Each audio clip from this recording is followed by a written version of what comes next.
पन्हाळ्यापासून 7 kilometre अंतरावर वाघबीळ म्हणून ओळख असणाऱ्या ठिकाणाहून कोकण, कोल्हापूर, पन्हाळा, कोडोली तसंच बांधारी परिसराकडे जाण्यासाठी रस्ता असल्यानं वाघबीळ हे पन्हाळा तालुक्यातील महत्त्वाचं ठिकाण बनलंय.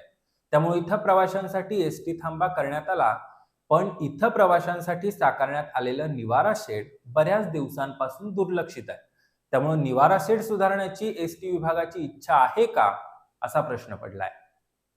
वाघबीळतून कोडोली, कोकण, कोल्हापूर, पन्हाळा, कोडोली तसंच बांधारी परिसरात जाणाऱ्या आणि परत येणाऱ्या एसटी बसेस थांबतात. आता तर वाघबीळला मोठ्या बाजारपेठेचं स्वरूप प्राप्त झाल्यानं इथं प्रवाशांची गर्दी दिसून येते.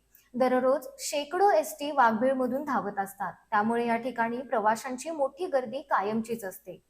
प्रवाशांची सोय होण्यासाठी बऱ्याच वर्षापूर्वी इथं निवारा शेड साकारण्यात आलं, पण आता त्या वाढत्या प्रवासी वर्गामुळं शेड अपुरं पडत असून त्याच्या दुरवस्थेमुळं प्रवासी निवारा शेडच्या बाहेरच थांबलेले पाहायला मिळतात.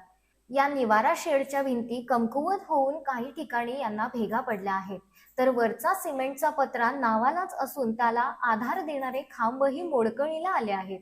तरी प्रवाशांच्या वाढत्या संख्येमुळे वाघबीळ इथल्या निवारा शेडची दुरुस्ती करण्यासाठी लोकप्रतिनिधींनी पुढाकार घेऊन निधीची उपलब्धता करावी, अशी मागणी प्रवाशांकडून होती आहे. कट्टा न्यूज साठी पन्हाळ्याहून किरण मस्कर.